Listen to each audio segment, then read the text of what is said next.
Hello dear students, कैसे हैं आप लोग। I hope you guys are doing great. तो चलिए आज हम लोग देखने वाले हैं इंजीनियरिंग मटेरियल का मोस्ट इंपोर्टेंट क्वेश्चंस एंड उसका सॉल्यूशन भी करने वाले हैं। Good evening to all of you. चलिए ऑडियो वीडियो क्लियर है तो हम लोग अब सेशन को स्टार्ट कर सकते हैं, राइट। चलिए, क्या सारे बच्चे जुड़ चुके हैं? मटेरियल साइंस बोलो या फिर इंजीनियरिंग मटेरियल बोलो, इसका हम लोग इंपॉर्टेंट क्वेश्चन देखने वाले हैं। इंपॉर्टेंट यहाँ पे हम लोग क्या देखने वाले हैं? क्वेश्चंस को देखने वाले हैं, राइट। एंड इसका जस्ट हम लोग रिवीजन देखे थे, कल देखे थे हम लोग रात को 2.5 घंटा के आसपास में मैं आप लोग को कंप्लीट इंजीनियरिंग मटेरियल को रिवीजन करवा दिया था, है ना, शॉर्ट रिवीजन। तो नाउ अब हम लोग इसका लगाएंगे सारे इंपॉर्टेंट क्वेश्चन। किस तरह का क्वेश्चन को सर यहाँ पे लिया गया है? एक तो रिपीटेड क्वेश्चन, कोई भी एईजेई में जो मोस्ट रिपीटेड क्वेश्चन है यानी कि जो इंपॉर्टेंट क्वेश्चन है उन सबको कलेक्ट करा गया है। इसके अलावा स्टैंडर्ड जेई एग्जाम होता है तो जेई एसएससी जेई का भी कुछ क्वेश्चन को रखा गया है, आरआरबी जेई के कुछ क्वेश्चन को रखा गया है, रेलवे के जेई को, और एमपी में जो हुआ है जेई का एग्जाम, है ना, उससे रिलेटेड क्वेश्चन को रखा गया है। तो इन सबको कलेक्शन करके आप लोग का सबसे वैल्यूएबल हो जाता है आज के टाइम पे। अगर आप एग्जाम में जाते हो तो एटलीस्ट ये जो आप लोग का सीरीज चल रहा है ना, चाहे मैं इंजीनियरिंग में बात करूं, मटेरियल का बात करूं, या फिर इससे पहले कास्टिंग को हुआ है, फिर वेल्डिंग का आएगा, जिस भी टॉपिक का आएगा ये थंबनेल से, है ना, मोस्ट इंपोर्टेंट क्वेश्चन का सीरीज, इसको आप लोग को जरूर कर लेना है, राइट। क्योंकि यहां से मुझे लग रहा है कि कहीं ना कहीं क्वेश्चन पक्का फंसेगा ही फंसेगा, श्योर शॉट है। चलिए, तो आई होप सो सारे बच्चे जुड़ गए होंगे। एक बार मैं ग्रुप में इन्फॉर्म भी कर देता हूं, देन हम लोग क्लास को स्टार्ट करेंगे। Just a minute.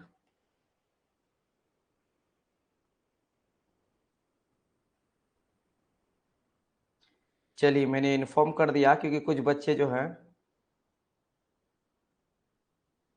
वो बोलते हैं सर इन्फॉर्म जरूर कर दीजिएगा। ओके, सो उम्मीद करता हूं कि सारे स्टूडेंट जुड़ गए होंगे, है ना, जुड़ गए होंगे। और देखो, मैं वहां पे आप लोग को याद होगा due to some technical reason की वजह से यूट्यूब में हो नहीं पाया था, है ना। हम लोग 12-13 क्वेश्चन तक गए थे और उसके बाद हो नहीं पाया था, लेकिन मैं यहाँ पे फिर से कराऊंगा 1 क्वेश्चन से। रीजन क्या है? रीजन ये है कि उसको अपलोड तो होगा नहीं ऐप में, है ना, क्योंकि वहां पे छूट गया है। तो कंप्लीट जो बच्चा मान लो यूट्यूब में नहीं देखेगा ड्यू टू टेक्निकल रीजन की वजह से, तो यहाँ पे मैं फिर से 12 क्वेश्चन को करवा दूंगा आप लोग का, है ना, ताकि आप लोग को क्या होगा, एक साथ सारे क्वेश्चन मिल जाए। तो चलिए स्टार्ट करते हैं। And as you know that, मैं आपको बता देता हूं जो आप लोग का मटेरियल साइंस है ना, मटेरियल साइंस, है ना, मटेरियल साइंस बोलो फिर इंजीनियरिंग मटेरियल बोलो या फिर क्या बोल सकते हो, इंजीनियरिंग मटेरियल। यहाँ पे आप लोग को 3 टॉपिक पढ़ना है इस सब्जेक्ट में। 3 टॉपिक कौन कौन सा? पहला मेरा हो जाता है क्या, यही देख लो, मैकेनिकल प्रॉपर्टीज बोलो या फिर मटेरियल प्रॉपर्टीज बोल लो। तो एक तो आप लोग को प्रॉपर्टीज के बारे में पढ़ना है, जितने भी इंजीनियरिंग मटेरियल होता है उन सबका प्रॉपर्टीज के बारे में पढ़ना है। सेकंड आपका क्या हो जाता है, हीट ट्रीटमेंट के बारे में। किसके बारे में? हीट ट्रीटमेंट के बारे में आपको पढ़ना है। और थर्ड नंबर में क्या आ जाता है, जितने भी अलग अलग क्लासिफिकेशन है मटेरियल्स का, है ना, तो यानी कि इंजीनियरिंग मटेरियल्स के बारे में पढ़ना है ना, ठीक है। ये 3 टॉपिक के बारे में तो 1 बाय 1 करके डिस्कस करेंगे। सबसे पहले हम लोग बात करेंगे मटेरियल प्रॉपर्टीज के बारे में, इसके बाद हम लोग हीट ट्रीटमेंट के बारे में, देन मटेरियल के बारे में, जो भी क्लासिफिकेशन होता है 1 बाय 1 करके करते चलते रहेंगे। चलिए, तो फर्स्ट क्वेश्चन आपके सामने रहा मटेरियल प्रॉपर्टीज का या फिर इंजीनियरिंग मटेरियल के प्रॉपर्टी का। फर्स्ट क्वेश्चन जो बच्चे लगा चुके हैं वो भी लगाइए, और जो बच्चे नहीं लगाए हैं वो भी लगाइए, सभी के लिए, है ना। चलिए स्टार्ट करते हैं। मोस्ट इंपोर्टेंट एंड वैल्यूएबल ये आप लोग का होने वाला सीरीज, जिसमें आप लोग को सारे रिपीटेड क्वेश्चन जो एजे में सबसे मोस्ट रिपीटेड क्वेश्चन का सीरीज यहाँ पे चल रहा है ना। चलिए, जैसे कि आप देख सकते हो फर्स्ट क्वेश्चन आरआरबी जेई में पूछा गया है, जीपीएसपी एमवीआई में पूछा गया है यानी मैकेनिकल इंजीनियरिंग का, ऑटोमोबाइल में पूछा गया, इसरो में, जम्मू कश्मीर के जेई में, इसरो का वीएसएससी में, इसके अलावा मोटर व्हीकल में ही पूछा गया। तो कितना बार रिपीटेड क्वेश्चन है?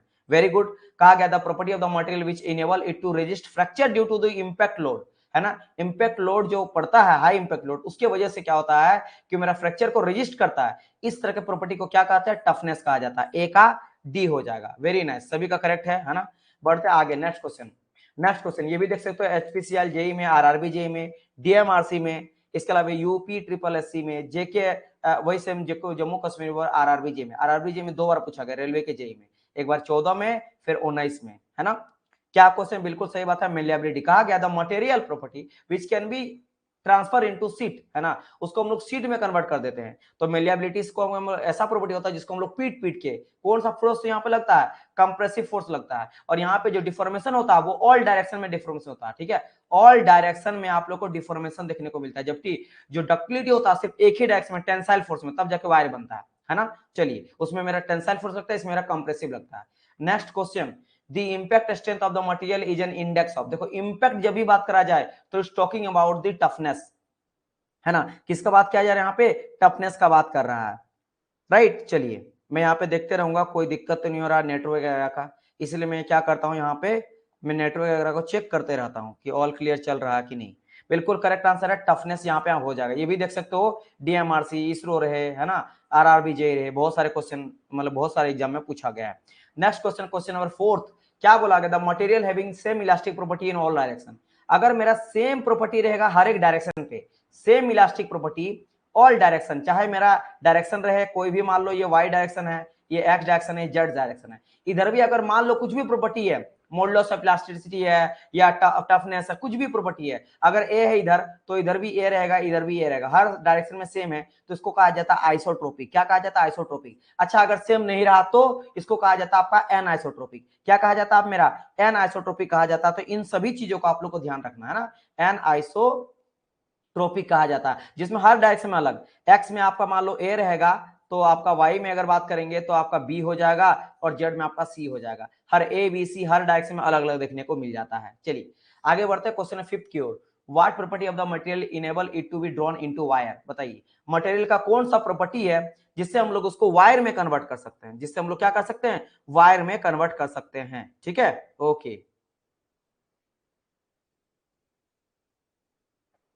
Very good. इसको कहा जाता है डक्टिलिटी। और ये कैसा पड़ता है मेरा लोड, मेरा टेंसाइल लोड लगाते हैं, टेंसाइल स्ट्रेस या टेंसाइल फोर्स हम लोग लगाते हैं, ठीक है, एक डायरेक्शन में मेरा क्या होता है, वायर के फॉर्म में कन्वर्ट हो जाता है। और ये भी मेरा कैसा था, परमानेंट हो जाता है, परमानेंट डिफॉर्मेशन होता है। लेकिन हाँ, जो आपका प्लास्टिक रीजन होता है बहुत लार्ज होता है ना, इसमें जो प्लास्टिक रीजन हो जाता है वो बहुत ज्यादा होता है, याद है, डिफॉर्मेशन बहुत देर तक रहेगा, फ्रैक्चर नहीं होगा, साथ ही साथ टेंसाइल आपका चेंज तो करेगा लेकिन इसका स्ट्रेंथ भी बहुत अच्छा रहता है, समझ लो। चलिए, ये सभी चीज था जो मैं आपको बताया था। Next question, in the tensile test the phenomena of the slow extension of the material increasing with the time. कह रहा कि बताइए ऐसा मेरा डिफॉर्मेशन जो स्लो हो रहा है ना, जो स्लो हो रहा है, इसके अलावा मेरा टाइम के साथ वो मेरा बढ़ रहा है ना, क्या हो रहा है, टाइम के साथ मेरा इंक्रीज कर रहा है, और कांस्टेंट लोड है, लोड कैसा लग रहा है, कांस्टेंट है। तो इसके लिए मैंने क्या बताया था, ये मेरा हो जाता क्रीप, क्या हो जाता मेरा क्रीप। बिल्कुल सही जवाब है, सभी स्टूडेंट का करेक्ट है ना, चाहे दिवेश हो गए, बहुत सारे स्टूडेंट का, यहाँ पे जितने स्टूडेंट है सबका करेक्ट है, 35 के आसपास स्टूडेंट सभी का करेक्ट है, राइट। चलिए आगे बढ़ते हैं। चलिए next question, question number 7, the property of the material by virtue of which a body return, क्या बोला कि बॉडी मेरा रिटर्न हो जाता ओरिजिनल शेप एंड साइज में after removal the force, load को हटाने के बाद। ये रहा मेरा लोड, मैंने लगाया इसमें 7 न्यूटन का, ये बेंड होके ऐसा हो गया, फिर ये रिटर्न आ जाएगा इसी में। इसको क्या कहा जाता है, वेरी गुड, इसको कहा जाता है इलास्टिसिटी। क्या कहा जाता है इसको, इलास्टिसिटी कहा जाता है, वेरी नाइस। इसी तरह से ये देखो कॉन्फिडेंट, कॉन्फिडेंट आ रहा कि नहीं आप लोग को, है ना। इसी तरह से देखो, आप मैं हमेशा बोलूंगा कि ये नहीं कि सर 2 बार लगा दिए ना अब हमको समझ गया तो ये सबका रिवीजन नहीं करना, करते रहना है, करते रहना जब तक कि रटा ना जाए, जब तक आपका एग्जाम नहीं निकल जाए तब तक रिवीजन करना। चलिए, unique property of the cast iron, cast iron का सबसे खास प्रॉपर्टी क्या होता है जिसके वजह से कास्ट आयरन इतना फेमस है ना, किसके वजह से, क्या इसको मेलिएबिलिटी मतलब सीट के फॉर्म में हम लोग ला सकते हैं, चादर बना सकते हैं, या डक्टिलिटी वायर बना सकते हैं, या सरफेस फिनिश अच्छा मिलता है, या फिर डैम्पिंग कैपेसिटी यानी कि शॉक को एब्जॉर्ब कर लेता है, झटका वगैरह को एब्जॉर्ब कर लेता है। तो करेक्ट आंसर क्या है, डैम्पिंग कैरेक्टरिस्टिक के चलते ये सबसे ज्यादा यूज करा जाता है ना। इसके अलावा मेरा कास्ट आयरन से बहुत अच्छा कास्टिंग हो जाता है, कास्टिंग करना बड़ा इजी है, मशीनबिलिटी इसका बहुत अच्छा होता है, मशीनबिलिटी बहुत इनका इंक्रीज होता है, ठीक है, इससे मशीनबिलिटी, मशीन जो भी मशीनिंग प्रॉपर्टी होता है ना सब बहुत अच्छा हो जाता है। चलिए आगे बढ़ते हैं, 10th number, a material enable of observing large amount of energy before fracture. क्या बोल रहा है कि फ्रैक्चर होने से पहले तक अगर वो एनर्जी को स्टोर करके रख रहा है, कब तक बात कर रहा है, फ्रैक्चर लिमिट तक, ध्यान देना, फिर से वही बात है, स्ट्रेस एंड स्ट्रेन का अगर ग्राफ बनाएंगे तो ये होगा प्रोपोर्शनल लिमिट, है ना, फिर आपका आपका proportional limit, A number, B बात करेंगे तो हो जाएगा क्या, elastic limit, upper yield point, lower yield point, और आपका ultimate point A B C D, और लास्ट में आपका यहाँ पे फ्रैक्चर हो जाता है। तो फ्रैक्चर तक, फ्रैक्चर तक जो स्टोर करके रखता है एनर्जी को, उसको क्या कहा जाता है? वेरी गुड, आंसर सबका आ चुका, टफनेस। लेकिन यही अगर बोलता इस फ्रैक्चर के जगह में जस्ट कट करके अगर बोल देता क्या? Elastic limit. तो अगर ये इलास्टिक लिमिट रहता तो बताइए अब क्या आंसर होता? अगर ये फ्रैक्चर के जगह में कि material capable of absorbing large amount of energy before elastic limit, तब इसका आंसर क्या आता? कोई बच्चा मुझे बता पाएगा? अगर फ्रैक्चर के जगह में इलास्टिक लिमिट रहता तो आंसर क्या हो जाता? बिल्कुल करेक्ट आंसर रेजिलियंस हो जाता है, राइट? रेजिलियंस हो जाता है, राइट? बिल्कुल सही जवाब है, रेजिलियंस हो जाता है। और रेजिलियंस को अगर पर यूनिट में देखेंगे, पर यूनिट वॉल्यूम में, मतलब रेजिलियंस पाई वॉल्यूम कर देंगे पर यूनिट वॉल्यूम, तो हो जाता मेरा प्रूफ रेजिलियंस, है ना? क्योंकि रेजिलियंस का मान लो ये बी में रहा था इलास्टिक, ये प्रोपोर्शनल लिमिट हो जाता है, ये इलास्टिक लिमिट हो जाता है, ये हो जाता अपर यील्ड पॉइंट हो जाता है। यहाँ पे आपका डी आएगा, जहां पे आ जाता लोअर यील्ड पॉइंट आ जाता है, डी हो जाता मेरा अल्टीमेट पॉइंट आ जाता है, और ये मेरा फ्रैक्चर पॉइंट हो जाता है। फ्रैक्चर पॉइंट क्या क्या सब होता है? प्रोपोर्शनल लिमिट जहां से हुक्स लॉ मेरा लागू होता है। हुक्स लॉ क्या कहता है? हुक्स लॉ कहता है कि stress is directly proportional to strain, यानी 100% रिटर्न आ जाएगा। बी होता है जहां से मेरा डिफॉर्मेशन स्टार्ट होता है। अपर यील्ड पॉइंट वो पॉइंट होता है जहां से मेरा अब डिफॉर्मेशन होगा, और यहाँ पे मैक्सिमम लोड लगाना पड़ता है, क्योंकि वो डिफॉर्मेशन उसको तोड़ रहे हो ना, वो अब टूटेगा, अब रिटर्न नहीं आने वाला है, क्योंकि यहाँ से आपका प्लास्टिक डिफॉर्मेशन स्टार्ट हो जाता है। इधर आपका हो जाता है इलास्टिक रीजन, क्या हो जाता है मेरा? इलास्टिक रीजन हो जाता है। इसके बाद डी आपका, अगर मैं बोलूंगा किसके बाद? सी के बाद बोलोगे, इसके बाद बी के बाद, तो इधर आ जाता है मेरा प्लास्टिक रीजन, है ना? रिटर्न नहीं आता है। लोअर यील्ड पॉइंट जहां से कम फोर्स लगा के भी डिफॉर्मेशन कंटिन्यू रख सकते हैं। अपर फोन क्या यहाँ पे आ जाता? क्या मैंने कहा था कि यहाँ पे थोड़ा लोड ज्यादा क्यों लगाना पड़ता है? क्योंकि जो ग्रेन्स होता है, जब ज्यादा लोड लगाते हो तो गर्मी की वजह से और चिपक जाता है, तो ज्यादा थोड़ा टाइट लगाना, इस समय लोड ज्यादा लगाना पड़ता थोड़ा, तो अपर इसको कहा जाता अल्टीमेट पॉइंट, और फिर फ्रैक्चर टूट जाता है। समझ गए? चलिए मैं रिवीजन भी कराते चलता हूं, है ना, ताकि बेटर अंडरस्टैंडिंग हो जाए, तो बच्चा कम से कम जो लेक्चर देखा उसके लिए ज्यादा बेटर रहेगा। चलिए 11th नंबर क्या जाते हैं। अच्छा, मैं हमेशा नीचे नहीं देखता हूँ, नीचे पता है क्या लगा रहता है? मेरा डिवाइस लगा रहता है, जो ऑपरेटिंग सिस्टम मेरा बताता है कि जैसे आप लोग को ओबीएस से पढ़ाते हैं ना, तो ओबीएस के साथ कनेक्टिविटी है कि नहीं, क्या कहीं थोड़ा बहुत फ्लैक्चुएशन हो रहा है नेट वेट का, तो वो मैं देखते रहता हूँ। चलिए डी बिल्कुल सही, एनाइसोट्रोपिक क्या कहा गया? What is the material? बिल्कुल सही बात है। सो डायरेक्शन डिपेंडेंट, मतलब डायरेक्शन में डिपेंड करता है। डायरेक्शन डिपेंडेंट मतलब कि इधर आपका मान लो एक्स लेते हैं, वाई लेते हैं, जेड लेते हैं, हर एक डायरेक्शन में अलग अलग है। इसमें कुछ है, इसमें कुछ है, इसमें कुछ है, इसमें अगर ए रहेगा, इसमें बी रहेगा, इसमें सी रहेगा। अच्छा, प्रॉपर्टी मतलब क्या भाई? मैकेनिकल प्रॉपर्टी में बहुत सारा बता चुका हूँ, है ना? कोई भी प्रॉपर्टी उठा लो, वो सब प्रॉपर्टी अलग अलग डायरेक्शन में अगर अलग अलग होगा, यानी कि डायरेक्शन में डिपेंड कर रहा है, तो उसको कहते हैं अनआइसोट्रोपिक। अगर सेम रहता है इधर भी ए, इसको कहा जाता है आइसोट्रोपिक, जो मैं लगा चुका हूं। चलिए ductility of the material can be defined as, ductility को कैसे डिफाइन करते हैं बताइए? डक्टिलिटी को डिफाइन हम लोग कैसे करते हैं बताइए? डक्टिलिटी मतलब क्या था? वायर के फॉर्म में कन्वर्ट करना, है ना? वायर के फॉर्म में कन्वर्ट करना। क्या फोर्स लगाते हैं सर जी? हम लोग टेंसाइल फोर्स लगाते हैं।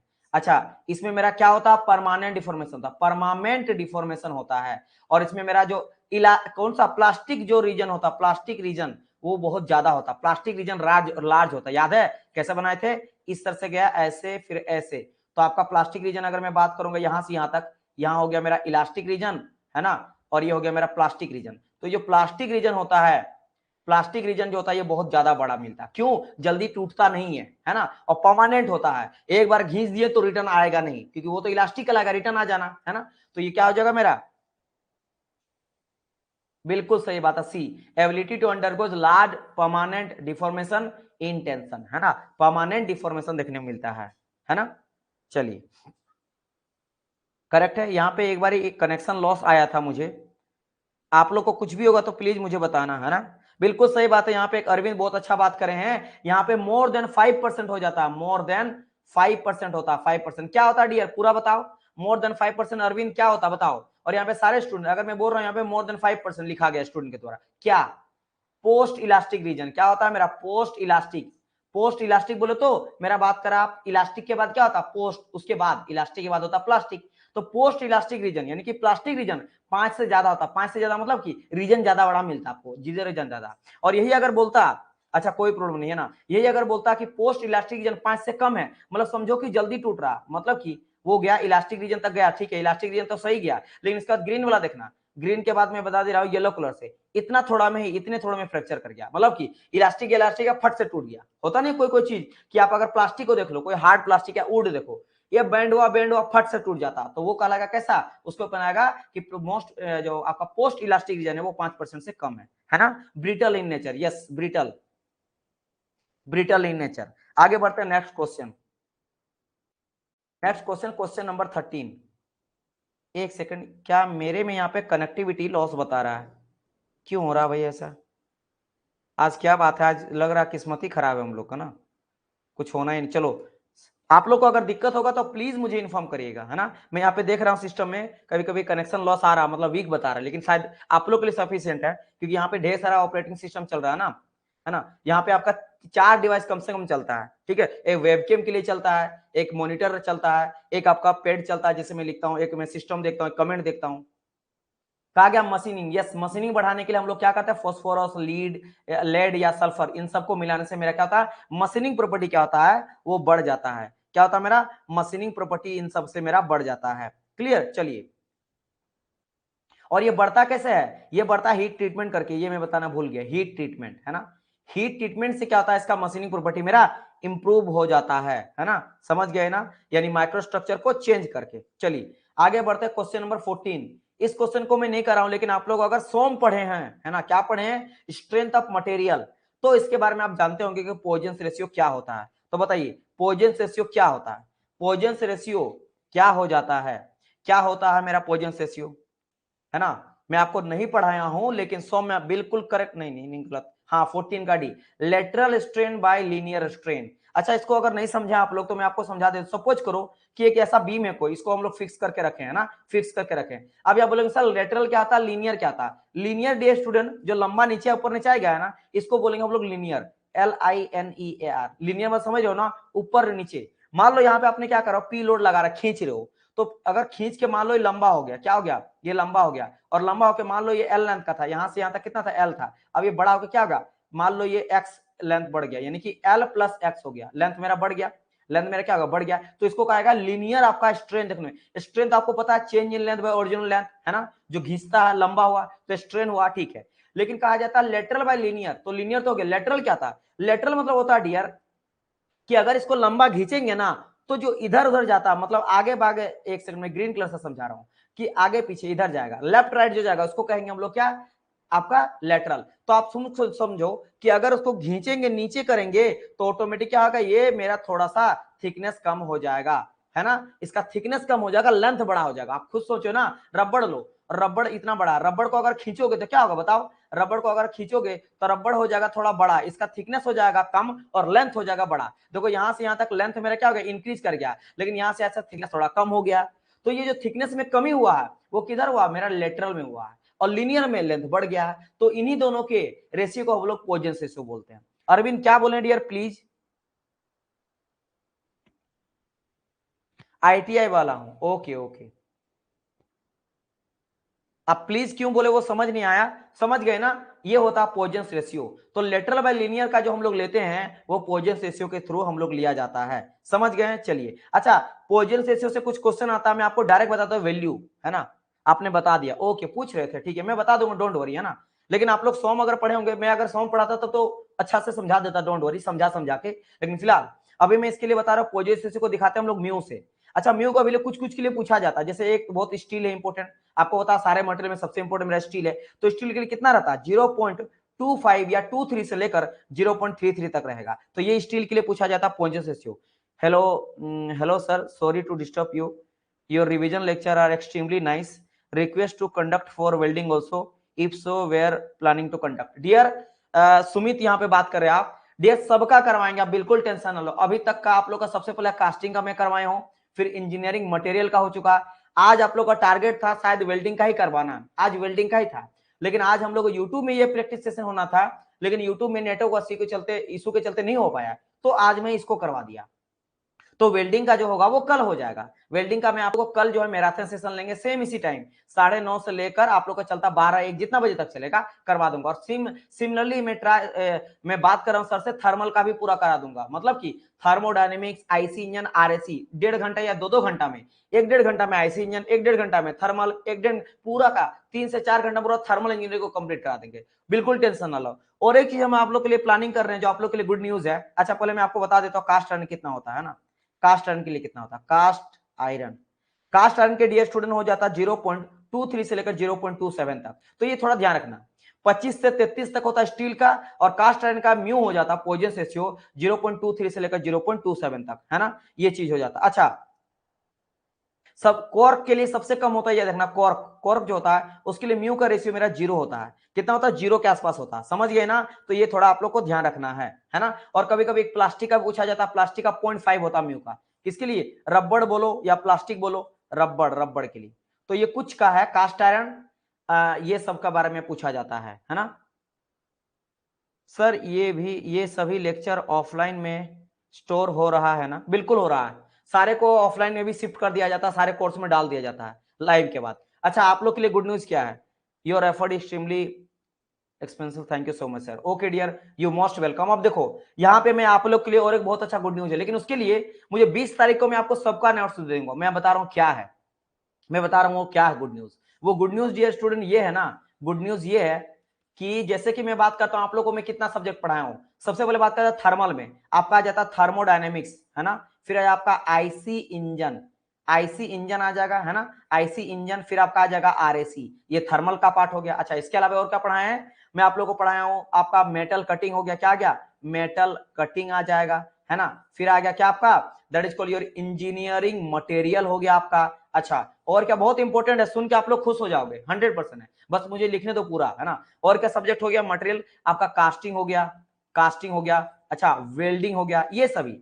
अब बाकी बोलेंगे सर सीट मेटल वगैरह, देखो डियर, सीट मेटल वगैरह जो है ना वो आपका थ्योरेटिकल पूरा है, पूरा का पूरा। चलो उसका भी मैं बना दूंगा। अब सुनो, खुशखबरी क्या है? खुशखबरी ये है कि मैं आप लोग के लिए इन सभी का शॉर्ट नोट बना रहा हूं। अब बोलेंगे सर शॉर्ट नोट क्या है?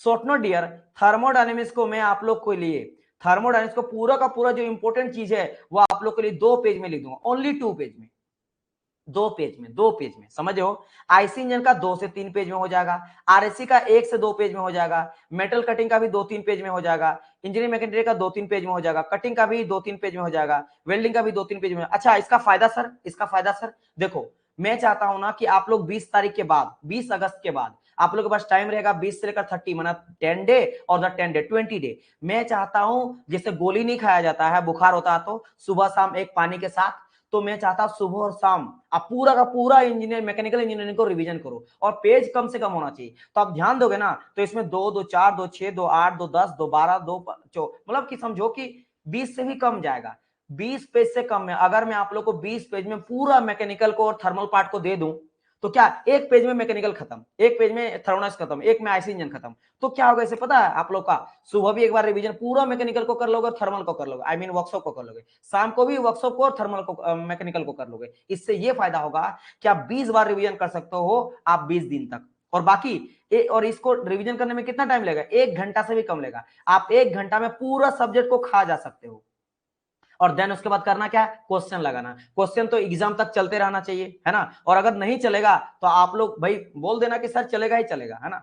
मैं आप लोगों को करवाऊंगा, है ना, मैं आप लोग करवाऊंगा। और बात करना मैं आप लोग को डेली चलते रहेगा, क्वेश्चन प्रैक्टिस करना, बस क्वेश्चन करना है और ये करना। तो ये आप लोग का चल रहा काम 20 के बाद। लेकिन अभी मत प्लीज, आप लोग तुरंत हड़बड़ा जाते हो। अगर मैं आज आप लोग को बोल दिया, ये नहीं आज ही से आप लोग कॉल करने लगो सर बना दिए बना दिए, अभी रुको। अभी जो ये आप लोग को चल रहा ना क्विक रिवीजन सीरीज, देखो अभी आप लोगों को सबसे इंपोर्टेंट क्या जा रहा है, हर एक सब्जेक्ट का 2 से ढाई घंटा में हम लोग कंप्लीट कर रहे हैं, है ना। 2 से ढाई आवर में क्या कर रहे हैं? रिवीजन करा रहे हैं थ्योरी का। और उसके बाद एक मैराथन सेशन ले रहे हैं VVI, very very important, most important बोलो जो बोलो, क्वेश्चन सीरीज का, है ना। क्वेश्चन सीरीज चला रहे हैं, तो एक बार थ्योरी क्वेश्चन सीरीज शॉर्ट में, ये कंप्लीट होने के बाद मैं आप लोग को उसको दे दूंगा, ठीक है, और मजा आएगा। चलिए, ओके, अति उत्तम सर। सर आपने रिक्वेस्ट है कि अदर टीचर को भी देखो, ये मेरा देखो, मेरा टारगेट है कि मेरे सब्जेक्ट में आप अच्छा नंबर लाओ। अब मैं किसी को ये बोलूंगा ना तो उनको लगेगा सर आपको नोते बोलने वाले, बेस्ट आप ही हैं, आप ही बोला करो। हम मैं अपने अकॉर्डिंग जितना हो सके मैं आप लोग के लिए जी जान लगा दूंगा ताकि आप लोग का अच्छा से अच्छा रिजल्ट आए, है ना। तो ये मैं भले बोल दूंगा सर लोग से, लेकिन ये आप ही को बोलना, नहीं तो बोलेंगे सर आप खुद कर रहे हैं, हम लोग को भी इसमें डाल रहे हैं, है ना, क्योंकि इसमें मेहनत तो करना पड़ता है ना। यूटीए, चलो अंकिता, वो मैं आप लोग पर्सनली मुझे मैसेज करना, इस सब के बारे में बात नहीं करने बोला गया है, तो आप मुझे पर्सनली करना, मैं आप लोग को बता दूंगा, ठीक है। चलिए, तो ये हो गया कहानी। अब चलो क्वेश्चन की ओर बढ़ते हैं, ठीक है। चलिए 50 बच्चे आ चुके हैं, ओके। क्वेश्चन नंबर 15 क्या कहा था, ability of the tool material to resist shock और इंपैक्ट फोर्स। अगर मेरा शॉक को या इंपैक्ट फोर्स को वो रेजिस्ट करता है तो उसको क्या कहा जाता है, उसको क्या कहा जाता है, wear resistance, toughness, red hardness, machinability. What will be the correct answer for this particular question. देखो जहां से भी सर योर नंबर 8210989049, लेकिन प्लीज कॉल मत करना क्योंकि आप लोग के लिए पूरा दिन रात लगा रहता है ना, तो आप लोग एसएमएस पहले कर लेना, जहां जरूरत पड़ा मैं कॉल कर लूंगा। बिल्कुल सही बात है। क्या हो जाएगा ये मेरा, ये हो जाएगा टफनेस। जहां पे इंपैक्ट वगैरह आ जाएगा ना, आप आंख मूंद के टफनेस मार देना, लेकिन पूरा पढ़ के, ये नहीं इंपैक्ट खाली दे और मार देना, समझ गए ना। रेजिस्ट करता है इंपैक्ट फोर्स को, इंपैक्ट लोड को, तो टफनेस हो जाता है। क्लियर, चलिए वेरी नाइस। नंबर नोट कर लो 8210989049। सही में देख लेता हूं, पता चला किसी और को कॉल लग गया है, चल गया मैसेज, ठीक है।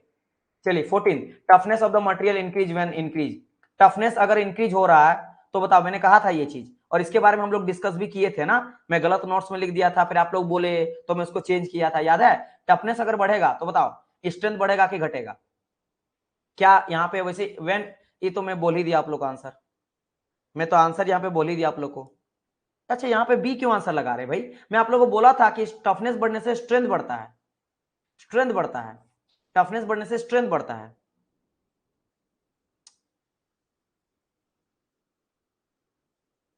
बिल्कुल आप भूल गए क्या, टफ बुलेट वाला याद है कि टूट जाता है नहीं टूटता है, ज्यादा टफ है, स्ट्रेंथ बढ़ गया, टफनेस अगर ज्यादा है तो, है ना, उसी, चलो समझ गए होंगे। सॉरी एटलीस्ट वहां देख लेना है ना। चलो मैं सब कुछ तो बता ही रहा हूं यहाँ भी, लेकिन बहुत डिटेल में अगर बताऊंगा टाइम ज्यादा हो जाएगा ना। क्वेश्चन सॉल्यूशन यहाँ पे, the increase in carbon content in steel decrease. मैं देखो हमेशा मैं कभी शॉर्टकट नहीं करता हूँ, मेरा टारगेट है कि अगर कोई भी एग्जाम को, देखो मैं बहुत छोटे एग्जाम में ना बहुत सारे एग्जाम को क्वालिफाई कर ले, इवन मैं टेक्निकल में था, गेट क्वालिफाई करने के बाद भी यूपीएससी को क्वालिफाई करा था। रीजन क्या था कि आप कोई भी चीज को शॉर्टकट मत लो, अच्छी तरह से करोगे थोड़ा टाइम लगेगा लेकिन जल्दी निकल जाएगा, वही चीज है शॉर्टकट करोगे तो नहीं निकलेगा। Increase the carbon content steel इनके, अच्छा अगर कार्बन परसेंटेज मेरा बढ़ता है स्टील में तो क्या घटता है, डक्टिलिटी घट जाएगा क्या, बताओ,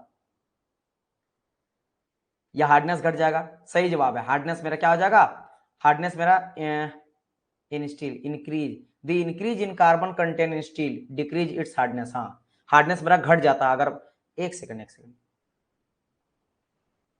ए होगा ना, सॉरी मैं क्या बोल रहा हूँ, डक्टिलिटी, डक्टिलिटी। आप लोग सी मारे ना तो मैं भी सी मार रहा हूं आपको देखे, हमको लगा आप लोग गलत हो ही नहीं सकते हो, आप लोग का कुछ कुछ मुझे ना इंक्रीज होगा हार्डनेस, वही तो बात है ना, वही बात है ना। पता है मैंने क्या डायरेक्ट सी मारा, क्योंकि आप लोग का बहुत सारे बच्चे का सी आ रहा था, अरविंद सी दिए, पूजा सी दिए, एनटी सी दिए, इसके अलावा और मैं बता देता हूं, है ना, इन बहुत सारे स्टूडेंट सी सी मारे तो मैं भी सी दिया, फिर मैं पढ़ने लगा भाई कार्बन कंटेंट अगर इंक्रीज करेगा तो हार्डनेस तो डिक्रीज करेगा। तो आपके चक्कर में भी मुझे, क्योंकि आप लोग को पूरा भरोसा है कि आप लोग गलत ही नहीं कर सकते हो, है ना। चलो तो आपके चक्कर में मैं भी मार दिया, चलो कोई बात नहीं। क्वेश्चन सही से नहीं पढ़ा, प्लीज क्वेश्चन को अच्छा से पढ़िएगा, है ना, जल्दबाजी मत करिएगा एग्जाम में, क्योंकि पता है आप लोग बहुत सारा जान चुके हैं, बहुत सारा जान चुके हैं। मैं बस ये नहीं चाहता हूं ना कि रूम आके आप बोलो कि सर पता रहते हुए मैंने गलत मार के आ गया, वो नहीं होना चाहिए। चलिए द मशीनबिलिटी, ये तो समझ गए ना, क्या हो जाता है बताइए, मेलिएबिलिटी क्या हो जाता है बताओ, बस सिंपल सा बात है, सीट देखोगे आंसर मार दोगे, ए हो जाएगा, है ना, ए हो जाएगा। तो ये तो बच्चा वाला क्वेश्चन था। देखो आरआरबी जे के सीबीटी 2 में पूछा गया, आरआरबी जे के मेंस में पूछा गया, है ना। चलिए और एमपीएस से समझ लो, महाराष्ट्र के, महाराष्ट्र के एमवीआई वाला एग्जाम काफी अच्छा एग्जाम होता है, तो इसमें पूछा गया था 2019 बोल रहे 19वां number. Resistance of the material against any any external force is known as. देखो रेजिस्टेंस अगेंस्ट द मटेरियल क्या कहा जाता है, रेजिस्टेंस अगेंस्ट द मटेरियल। चलो आंसर करिए इसका। कभी कभी अगर सेम आंसर रहेगा ना तो आप लोग क्वेश्चन नंबर भी लिख लेना, उससे मुझे पता चल जाएगा, वैसे इसका अलग आंसर है, इसका ए था ना, हाँ इसका लगाओ क्या हो जाएगा। बिल्कुल सही बात है, क्या है मेरा, सी हो जाएगा, क्या हो जाएगा, स्ट्रेंथ, है ना। रेजिस्टेंस जो रेजिस्ट करता है, याद है स्ट्रेंथ क्या होता है, स्ट्रेंथ,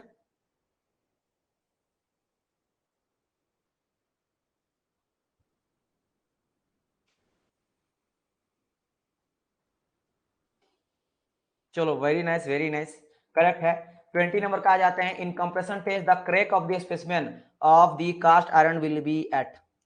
अच्छा कंप्रेशन टेस्ट का बात करा गया है, the crack of the specimen of the cast iron will be at axial load, अच्छा किस एंगल पे, मैं आपको बताया था टूटता कब है ना, उसके बारे में यहाँ पे थोड़ा कास्ट आयरन के बारे में बोल दिया गया है। अगर कोई बात नहीं पढ़े तो मैं आप लोग को बता दूंगा, यहाँ पे आपका क्या हो जाएगा, बी आंसर हो जाएगा। ठीक है, ये कहीं आप लोग का 45 में टूटता है।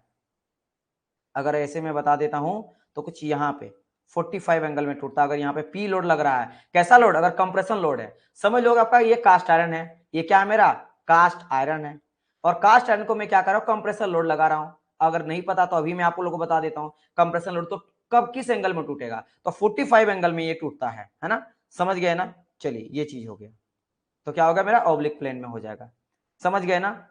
समझ, बिल्कुल सही बात है। हाँ बिल्कुल, मैं बताया था, मुझे अभी याद आया, क्योंकि एक स्टूडेंट यहाँ पे नितेश बोले ब्रिटल में, yes because you know that, मैंने कहा था, यस यस मैंने बताया था, मैंने कहा था ब्रिटल, जब ब्रिटलनेस बता रहा था तो मैंने कहा था इसका एग्जांपल क्या हो जाएगा, कास्ट आयरन। और मैंने कास्ट आयरन कहां पे टूटेगा, कंप्रेशन में और टेंसाइल में, दोनों में मैंने बताया था कि जब मेरा 90 डिग्री लगता है टेंसाइल, मतलब ऐसे लगेगा तो वो कब टूटेगा, कंप्रेसिव लगेगा तो कब टूटेगा, टेंसाइल और कंप्रेशन दोनों में बताया था। तो उसमें मैंने बताया था आप लोग को, है ना, मुझे याद आ गया कि बताए थे, यस यस मैं बताया था आप लोग को।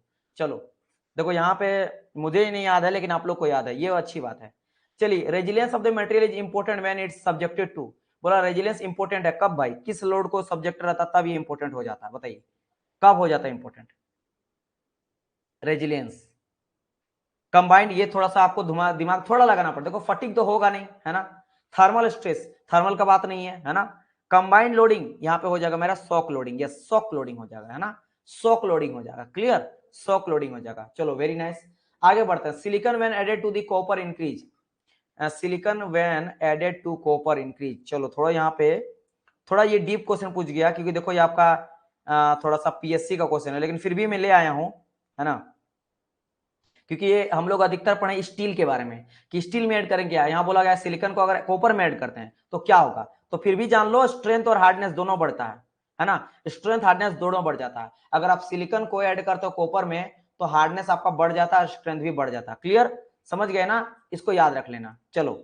एस से याद रखना ना, एस फॉर हार्डनेस, है ना, सिलिकॉन से हार्डनेस आ जाता है। चलिए आगे बढ़ते हैं। While loading dash material undergo fracture after large amount of deformation, इसका आंसर क्या हो जाएगा, पढ़िए और आंसर करिए, समझिए आंसर करिए, है ना। मैं कभी कभी क्वेश्चन को पहले समझा देता हूं, मैं टाइम देता हूं आप लोग को समझने के लिए भी। ये एसएससी जेई 2021 का क्वेश्चन। हाँ कुछ क्वेश्चन आप बोलेंगे सर ये सिंगल एक एग्जाम पूछा गया फिर क्यों लिए, क्योंकि कुछ मैं स्टैंडर्ड जेई का लिया हूं, जैसे कि एसएससी जेई, क्योंकि ये सेंटर लेवल का अच्छा है जेई होता है। कुछ मैं इसरो का क्वेश्चन लिया हूं क्योंकि इसरो का जेई और ए अच्छा स्टैंडर्ड होता है। कुछ मैं आरआरबी जेई का लिया हूं, है ना, ये एक ही क्वेश्चन पूछा गया एक एग्जाम लेकिन लिया गया, और एमपी का जो कोई एग्जाम लिया गया उसको मैं लिया हूं। चलो यहाँ पे वैसे आंसर आप लोग का आने लगा है, लेकिन यहाँ पे आप लोग का आंसर डियर गलत होगा, यहाँ पे डक्टिलिटी होगा, थोड़ा ध्यान दो तो। और क्यों यहाँ पे आंसर डी, नहीं 24 का डियर, 25 का जो है ना वो सी आंसर होना चाहिए, थोड़ा दिमाग लगाओ क्या कहा गया। Percentage elongation measure during the tensile indicate, indicate क्या करता, टेंसाइल में डक्टिलिटी, डक्टिलिटी समझ रहे हो ना, याद है, percentage elongation measure during the tensile, क्योंकि आप याद करो डक्टिलिटी से वायर बनाते हैं, और वायर में मेरा परमानेंट क्या होता है, परमानेंट मेरा डिफॉर्मेशन होता है, परमानेंट डिफॉर्मेशन होता है, और आपका डिफॉर्मेशन क्या होता है, लार्ज होता है, यानी यहाँ पे जो मेरा प्लास्टिक रीजन होता है वो ज्यादा मिलता है। तो वही कहा गया है ना टेंसाइल, देखो पूरा पढ़ोगे क्वेश्चन ना आपको समझ आ जाएगा कि हाँ बिल्कुल सही बात है। क्वेश्चन अगर आप गलती मारे हो लेकिन आपको अचानक लग रहा है सर 24 का आंसर बताइए, 24 का आंसर नहीं बताया क्या, ओके ओके ओके, 24 का आंसर आपका डियर डी होगा। अच्छा आप लोग 24 का आंसर दे रहे थे क्या, ओहो, ओहो अच्छा अच्छा, वाइल लोडिंग डैश और डक्टाइल, डक्टाइल होगा तब सही है, तब सही है। अच्छा मुझे लगा आप लोग गलत कैसे कर दोगे, it's my fault, I am sorry, है ना, it's my fault, it's my fault, sorry sorry sorry चलो कोई बात नहीं।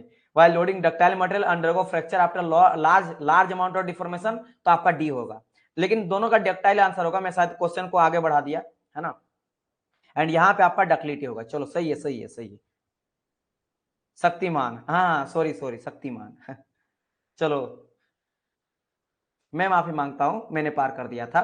चलो तो दोनों का डक्टिलिटी आंसर होगा, 24 का डी, 25 का C. Okay move to the next question, question number 26 दी। चलिए आगे बढ़ा जाए, ओके डियर, ठीक है सही है सबका सही है। ओके, नेक्स्ट क्वेश्चन क्या कहता है, tendency of the material to fracture without appreciable deformation is called. मतलब बोल रहा भाई साहब देखो ये टूटेगा ना तो बताएगा आपको नहीं, है ना, तो ये क्या कहलाता है, बस ये सिंपल क्वेश्चन पूछ दिया गया, ये सिंपल क्वेश्चन पूछ दिया गया, मतलब समझो ना, जैसे मान लो ये मेरा पेन है ना, लिखो फेंको वाला पेन, देखो ये बता रहा कि देखो देखो ये बेंड हो गया, नहीं बोलेगा भाई मैं टूट रहा हूँ और नहीं तोड़ा, तो बोला भाई मैं अब टूट जाऊंगा, ये बता रहा है, मतलब लार्ज डिफॉर्मेशन, मतलब प्लास्टिक रीजन बहुत ज्यादा हो रहा है, इलास्टिक रीजन, लेकिन ये क्या इलास्टिक जिससे बार का फट से टूट जाएगा, वो क्या होगा, बिल्कुल बिल्कुल करेक्ट आंसर, ब्रिटल, जैसे लकड़ी वगैरह हो गया, स्टोन पत्थर हो गया, कोई चीज हो गया, वो फट से टूट जाएगा, बिल्कुल बताएगा आपको नहीं मैं टूट रहा हूँ, है ना, वो क्या होता है, ये मेरा इलास्टिक गया, ये इलास्टिक गया और यहीं पे टूट गया, खत्म, यहीं पे खत्म, यहीं पे फ्रैक्चर, है ना, चलो बिल्कुल करेक्ट है आप लोग का। मैं आप लोगों को पढ़ाने के लिए मैं कितना पेन को तोड़ा हूं मैं दिखाता हूं, देखो एक हो गया, है ना, ये रहा दो हो गया, ये इसको मैं तीन ले, इस तरह से कई चार पांच है जिसको मैं डेली सबके चक्कर में आप लोग के लिए करते रहता हूँ। चलो चलो चलो आगे बढ़ते हैं 30 की ओर। एक सेकंड फिर से यहाँ पे नो इंटरनेट कनेक्टिविटी बता रहा है, ऐसा क्यों भाई, एक पेन और हो जाए।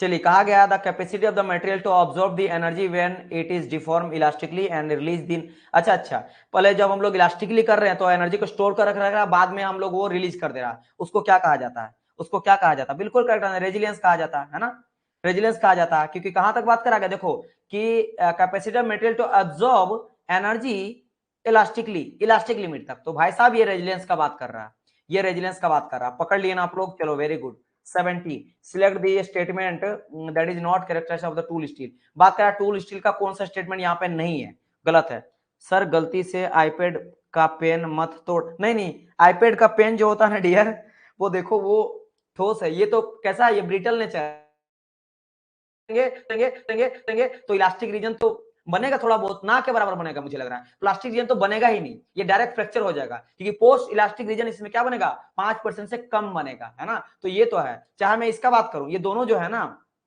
ये दोनों जो है, या एक मेरा आईपैड का नहीं, ये पेंटैब है और एक आईपैड है, तो ये आईपैड वाला आता है और पेंटैब का, दोनों का हाल यही है, दोनों पोस्ट इलास्टिक रीजन बहुत ही कम बनेगा, 5% से कम, फट से टूट जाएगा, है ना, तो ये अलग है। चलो आंसर यहाँ पे क्या आ रहा है, बिल्कुल करेक्ट आंसर आप सभी का, है ना, चलिए समझे ना, और तोड़ दिए तो क्या कोई दिक्कत नहीं है, आप लोग हो ना, आप लोग खरीद के एक दे दोगे, है ना, आप लोग जॉब जॉब लोगोगे तो आईपैड को गिफ्ट कर देना, है ना, बस ये लगना चाहिए कि आप लोग का जॉब निकलना चाहिए, है ना, उसके बाद तो भाई मैं पार्टी लेने जरूर आऊंगा।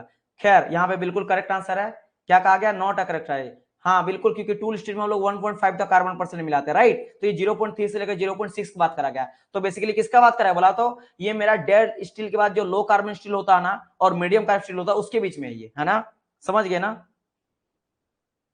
ओके डियर, ओके ओके, चलो मैं मजाक कर रहा हूँ डियर, आप लोग खुश रहो, आप लोग का हो जाएगा, आप लोग बस शेयर वगैरह कर दोगे, लोगों तो बताओगे, ये मेरे लिए ये अच्छी बात है ना, चलो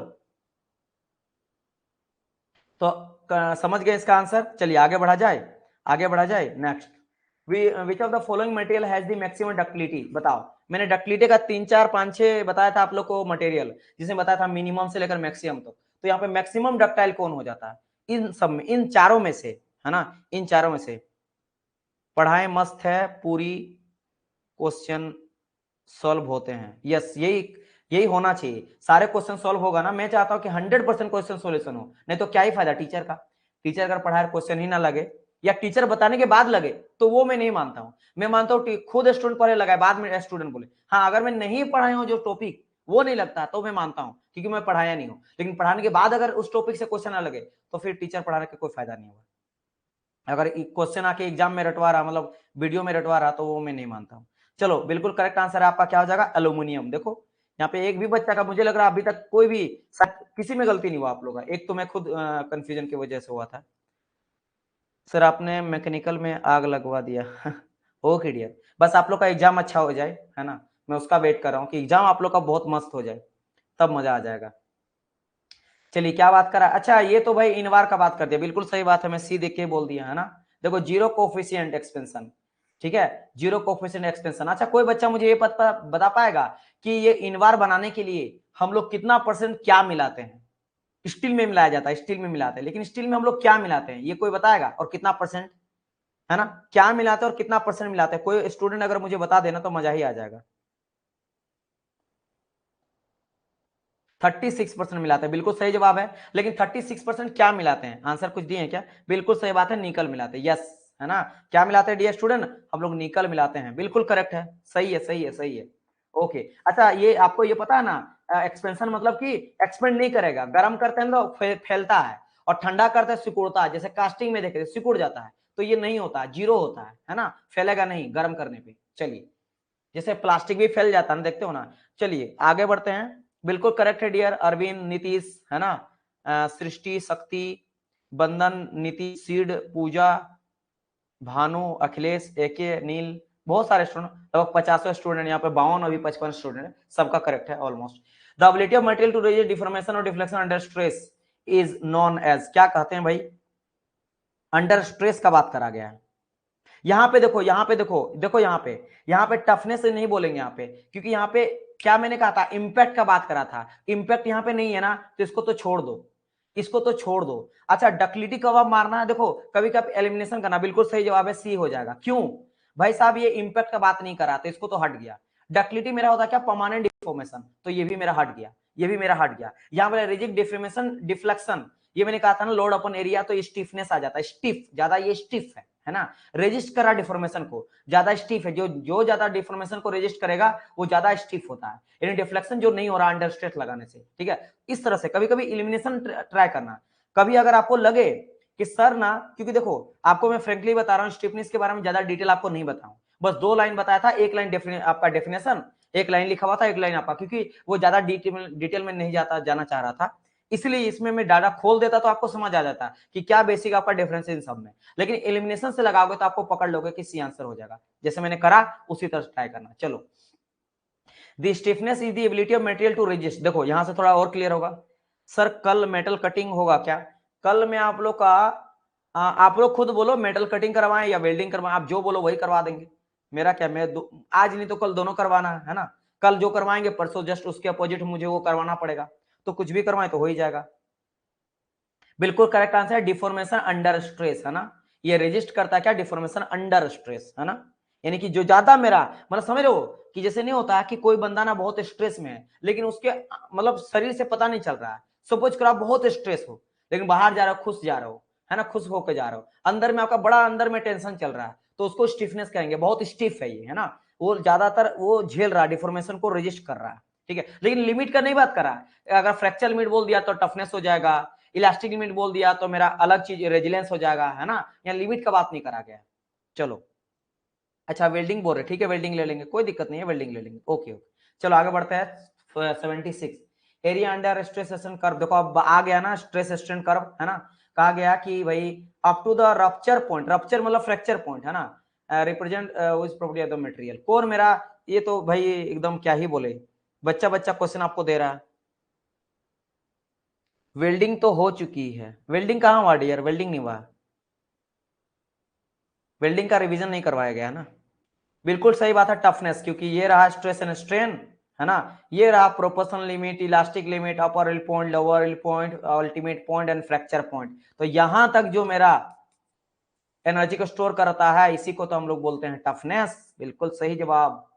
चलिए 77, hardness of the steel depend on, steel का जो हार्डनेस है वो किस पे डिपेंड करता है ना, और बहुत सारा आप देखोगे ना, बहुत अच्छा लेवल का क्वेश्चन है, देख लो सब इंजीनियर का क्वेश्चन है ना, आरआरबी जेई का था, ये आरआरबी जेसीबीटी 2 का है ना, ये देखो सीएस आपका सीएसएल ईटी का है, एक सेकंड, क्या यहाँ पे आया था कुछ question, B B B B, अच्छा अच्छा अच्छा, इसका आंसर आ भी गया, बड़ा फास्ट दे रहे हो, क्या बात है, अमाउंट ऑफ कार्बन कंटेंट, बिल्कुल करेक्ट है, करेक्ट करेक्ट करेक्ट। चलो 101 आ गए, यहाँ पे बीच बीच में कुछ गायब है, क्योंकि कुछ क्वेश्चन वैसा मैं नहीं सिलेक्ट करा हूँ, क्योंकि देखो क्वेश्चन मेरे पास कितना है, ये तो बहुत क्वेश्चन है ना, लेकिन मैं आपको लिमिटेड लिया हूं, मेरे पास हजारों क्वेश्चन है इंजीनियरिंग मटेरियल का, 1500 है ना। चलो, every atom consist of electron, proton, neutron except, अच्छा अच्छा, ये थोड़ा सा घुमा, और ये आपका एमपी में पूछा गया क्वेश्चन है, इसीलिए मैं इसको लिया हूं, ओके।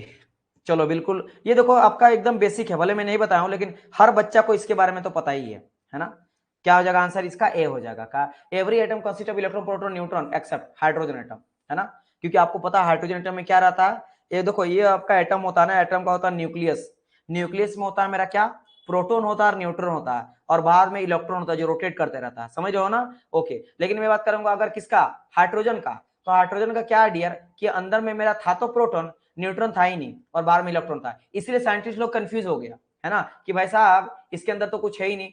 और कभी मैं आप लोगों को केमिस्ट्री पढ़ाऊंगा ना, बड़ा मजेदार है कि आखिर ये आया कैसे, है ना। इसके बाद इसी से इलेक्ट्रॉनिक कॉन्फ़िगरेशन आ जाता है ना। इलेक्ट्रॉन हम लोग पता करते हैं कि कितना इसका वैलेंसी है, वैलेंस इलेक्ट्रॉन अलग होता है, वैलेंसी अलग होता है। Valence electron outermost shell में जो मैक्सिमम इलेक्ट्रॉन होता है उसको बोलते हैं वैलेंसी, और वैलेंस इलेक्ट्रॉन क्या होता है, जो आउटर मोस्ट शेल का इलेक्ट्रॉन है वो पार्टिसिपेट कर रहा है, कितना कितना पार्टिसिपेट करके बॉन्ड बना रहा है। तो काफी चीजें है, लेकिन मैं केमिस्ट्री में क्यों घुस रहा हूं ज्यादा, है ना। अलग अलग ऑर्बिट रहता है, लेकिन इसका आंसर हो जाएगा।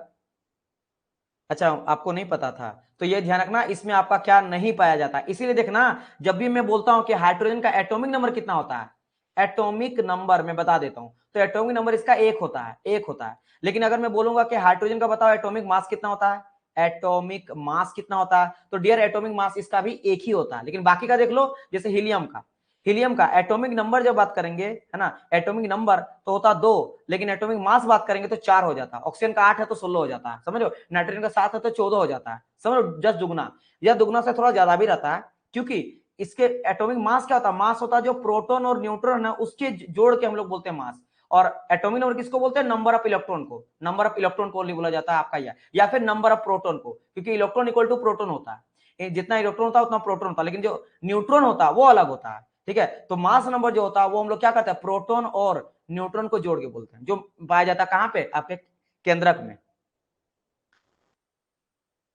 चलिए,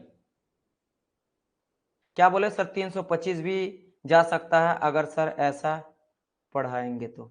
अच्छा,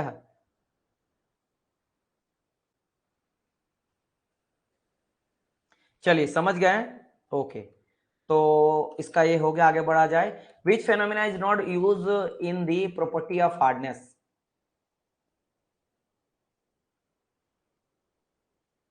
नेगेटिव मार्किंग तो 250 मैक्स। ओके, अभी इस क्वेश्चन लगाए डियर, इस सब के बारे में बाद में हम लोग डिस्कस कर लेंगे, देखो सब आएगा, ये सब खत्म हो जाएगा ना तो मैं खूब बताऊंगा कट ऑफ कितना जा सकता है, क्या नहीं जा सकता है ना, तब कराऊंगा। अभी इसके इसमें आ जाते हैं, क्वेश्चन नंबर आ जाते हैं। बिल्कुल करेक्ट आंसर आपका फ्रैक्चर हो जाएगा ना। Which phenomena not use in the property of hardness, hardness में किसको यूज नहीं करते हैं, तो हार्डनेस मतलब क्या था, स्ट्रेच नहीं पड़ना चाहिए, है ना, वियर टियर नहीं होना चाहिए, इंडेंटेशन नहीं होना चाहिए। अभी देखो सब आपका चल रहा है, आपके एमपी एमपी का क्वेश्चन, एमपी का क्वेश्चन, एमपी सब इंजीनियर का, एमपी का, जो आप जिस स्टेट्स में एग्जाम दोगे उसी से कनेक्टेड है, इसीलिए। चलो फिर से सब इंजीनियर का क्वेश्चन है। The ductility transition temperature can be increased by allowing the combination of which material, okay। यहाँ बोला गया कि ductility transition temperature can be increased, temperature के साथ डक्टिलिटी बढ़ रहा है तो किसको एलिमेंट कंबाइन करने से ही बढ़ता है ना। थोड़ा क्वेश्चन घुमा के पूछा, लेकिन इट्स नॉट डिफिकल्ट। मैं आपको बता रहा इसका आंसर क्या हो जाएगा, आपका सी हो जाएगा, कार्बन ऑक्सीजन। हाँ बिल्कुल सही जवाब है ना। आप पकड़ लोगे, वैसे थोड़ा अगर ध्यान दोगे तो you can solve this question, है ना। चलिए,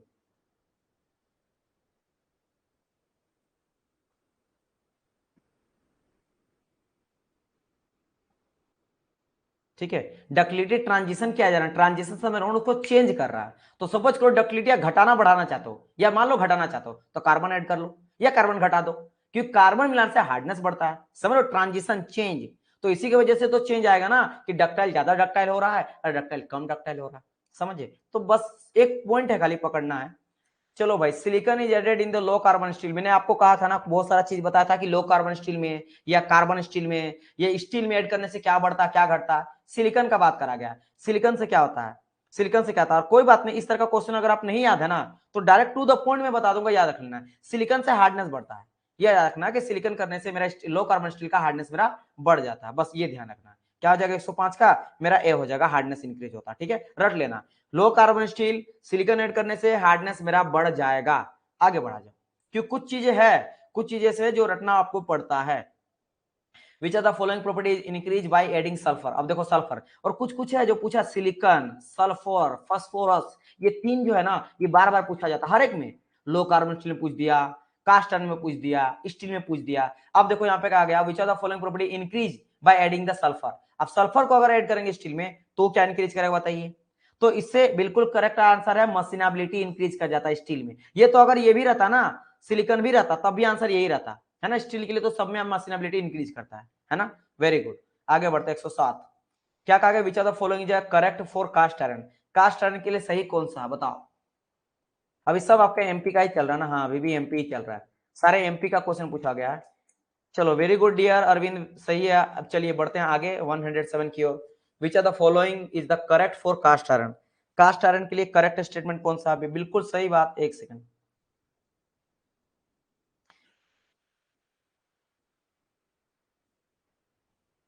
देखो कास्ट आयरन के लिए मोर डक्टाइल क्यों बोल रहे हैं, ए होगा ना। अच्छा इसका डी बोल रहे थे ना, अभी तक डी चल रहा है 86 का, हाँ ए होगा। मुझे लगा आप लोग ऑल ऑफ दी क्यों बोल रहे हैं। कंप्रेसिव हाई कंप्रेसिव स्ट्रेंथ के लिए याद रखना है ना, डैम्पिंग कैपेसिटी हाई स्ट्रेंथ, ठीक है। चलो, और जिसमें परसेंटेज ऑफ कार्बन कितना होता है याद है कि नहीं, 3.4 से लेकर 6.67 तक जाता है। इसके बाद जाएगा तो क्या बन जाएगा, रॉट आयरन बन जाता है। रॉट आयरन बहुत ब्रिटल, बहुत हेवी ब्रिटल, वैसे ये भी ब्रिटल ही है नेचर, लेकिन ये बहुत ब्रिटल, इतना ब्रिटल है कि सडन लोड लगाएंगे फट से टूट जाएगा, तो वो रॉट आयरन यूज ही नहीं होता है। वो इंजीनियरिंग एप्लीकेशन के लिए यूज नहीं करते, इसलिए रॉट आयरन का हम लोग पढ़ते ही नहीं है ना। हम लोग इंजीनियर है, हम लोग वैसे मटेरियल पढ़ेंगे जो हमारे लिए यूजफुल है। चलो, the content of hydrogen steel cause, अगर आप मान लो स्टील में हाइड्रोजन कंटेंट है तो उसके वजह से क्या होता है, ये क्वेश्चन पूछा गया है ना। याद रखना, मैं आपको एक बार बताया था हाइड्रोजन इम्ब्रिटलमेंट, तो हाइड्रोजन इम्ब्रिटलमेंट देखने को मिल जाता है, ठीक है। अच्छा इसके वजह से क्या होता है, स्टील का जो स्ट्रेंथ है ना वो बढ़ जाता है, ये मैं बता देता हूं, है ना। स्टील का स्ट्रेंथ इंक्रीज हो जाता है, स्टील का स्ट्रेंथ इंक्रीज कर जाता है।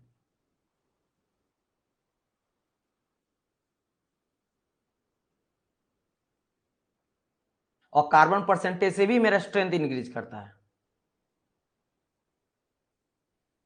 एक सेकंड एक सेकंड, मैंने यहाँ पे एक चीज आप लोग को बताया, देखो एक चीज ध्यान देना, एक चीज मैं रिवाइज यहाँ पे करता हूं। जैसे हाइड्रोजन अगर आप ऐड करते हो तो उसका सॉरी स्ट्रेंथ घटता है, स्ट्रेंथ जो है वो घटता है, और कार्बन परसेंटेज जब मिलाया जाता है तो स्टील का स्ट्रेंथ बढ़ता है ना। स्ट्रेंथ घट जाता है अगर हाइड्रोजन ऐड करो, इम्प्रिलिमेंट कोई अच्छी बात नहीं है, it's a bad thing, it's a defect. Sorry, मैं हाइड्रोजन समझ के दिमाग में मेरा चल रहा था, है ना। ये हाइड्रोजन इम्प्रिलिमेंट होता है, लेकिन अगर आप हाइड्रोजन के ऐड करते हो स्ट्रेंथ घटता है, कार्बन मिला से नहीं बढ़ता है ना। इस चीज को ध्यान रखना, ठीक है। चलो, हाँ आप बोलोगे सर स्ट्रेंथ बढ़ता है, लेकिन पता है किस तरह का स्ट्रेंथ बढ़ता है, मैं किस फॉन्ट में बोल रहा हूँ। जैसे यहाँ पे बोल रहे हैं राहुल स्ट्रेंथ इंक्रीज, स्ट्रेंथ मत बोलो, ब्रिटलनेस इंक्रीज होता है, आप ये बोलो स्ट्रेंथ उन केस में, उस केस में अगर आप बोल रहे हो तो सही है कि हाइड्रोजन बढ़ने से इम्ब्रिटलमेंट बढ़ रहा है, यानी कि ब्रिटलनेस बढ़ रहा है, मतलब अब सडन लोड को लगाएगा ना तो जल्दी टूट जाएगा, वो वाला केस आ रहा है ना। और स्ट्रेंथ का आपको पता है, स्ट्रेंथ तो अलग बात है, हार्डनेस और स्ट्रेंथ के बीच में आपको समझाया था, है ना, वॉल्यूम प्रॉपर्टी और सरफेस प्रॉपर्टी, समझ गए ना। हाँ हाँ कोई बात नहीं, कोई बात नहीं, अभी तो क्वेश्चन हम लोग लगा रहे हैं ना, तो हर एक चीज का डिस्कशन करेंगे, राइट। चलो, डायमंड, डायमंड क्या है भाई, डायमंड हैज, क्या डायमंड में कंडक्टिविटी लो पाया जाता है, हाई इलेक्ट्रिकल का कंडक्टिविटी पाया जाता है, थर्मल कंडक्टिविटी, क्या हो जाएगा इसका आंसर मुझे करिएगा, है ना। ये भी आपके एमपी का ही क्वेश्चन पूछा गया था, ये भी आपके एमपी में ही क्वेश्चन पूछा गया है। देखो यहाँ पे ध्यान देना, यहाँ पे एक चीज आप लोग जान लेना, अगर मैं बात करता हूँ डायमंड का ना, तो डायमंड का जो, देखो यहाँ पे सबसे करेक्ट आंसर माना, देखो यहाँ पे सबसे करेक्ट आंसर मारो, इसका थर्मल एक्सपेंशन जो होता है ना बहुत ही कम होता है। इंजीनियरिंग एप्लीकेशन के लिए ध्यान दो, इंजीनियरिंग एप्लीकेशन के ध्यान लो, क्या आप लोग डायमंड का यूज करते हो हीट कंडक्ट के लिए, नहीं ना, इलेक्ट्रिकल कंडक्ट के लिए जो होता है थर्मल एक्सपेंशन जो होता है बहुत कम होता है, एक्सपेंड नहीं होता है। आप अगर डायमंड को गर्म करते हो, कि समझो मेरा बात समझना, डायमंड का यूज हम लोग कहाँ करते हैं, हम लोग करते हैं मैन्युफैक्चर में कटिंग वगैरह करने के लिए, ग्लास को कटिंग करने के लिए, तो वो जो कितना गर्म हो जाएगा ना वो फैलता नहीं है, थर्मल एक्सपेंशन होता नहीं है, तो आपको एक्यूरेट कटिंग वगैरह मेजरमेंट वगैरह करके आपको देगा, है ना। शार्पनेस अगर एज रहेगा तो सेम रहेगा, शार्पनेस आपका ब्लंट नहीं होगा, भत्थड़ जिसको कहा जाता है खराब नहीं होगा, समझ रहे हो। तो एक्सपेंशन बहुत कम होता है, थर्मल एक्सपेंशन हीट को झेल जाता है, ठीक है। तो लो थर्मल एक्सपेंशन पाया जाता है, ठीक है। और हाँ नॉन कंडक्ट होता है, इलेक्ट्रिसिटी का नॉन कंडक्ट करता है, ठीक है, ओके। और बहुत ही हार्ड होता है, लेकिन थर्मल कंडक्टिविटी बहुत इसका हाई होता है ना। थर्मल कंडक्टिविटी, एक सेकंड, सॉरी सॉरी, यानी कि लोएस्ट थर्मल एक्सपेंशन होता है, थर्मल कंडक्टिविटी इसका हाई होता है। मैं यहाँ पे सारे पॉइंट लिखा देता हूं। तो एक तो हो गया इसका क्या, lowest, lowest thermal expansion, thermal expansion, ये इंपॉर्टेंट ध्यान रखना, thermal expansion, lowest thermal expansion होता है, ठीक है, ओके। और ये बहुत ज्यादा हार्ड होता है, क्या होता है, एक्सट्रीम हार्ड होता है, एक्सट्रीम हार्ड हो जाता है, एक्सट्रीम हार्ड हो जाता है। और हाँ, अगर बात करेंगे इसका कंडक्टिविटी का, कैसा, थर्मल कंडक्टिविटी का, तो बहुत ज्यादा होता है, high thermal conductivity, thermal heat को, हीट कंडक्टिविटी, कंडक्टिविटी हीट को जल्दी कंडक्ट कर देगा, हार्ड बहुत होता है, और थर्मल एक्सपेंशन बहुत कम होता है, समझ लो। चलिए,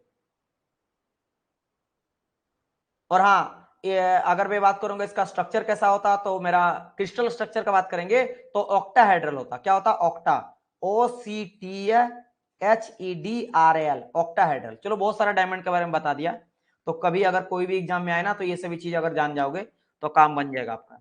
चलिए, अब RRBJ का कुछ क्वेश्चन लगा लेते हैं, है ना। कितना क्वेश्चन और बचा, अगर मैं आप लोग को बात करता हूँ, कितना हो गया, वह 1 घंटा, अरे वाह, बहुत कम टाइम में हो गया, एक बस आपका खत्म हो ही गया डियर। चलो, पक्का 1 घंटा में आप लोग का कंप्लीट हो गया।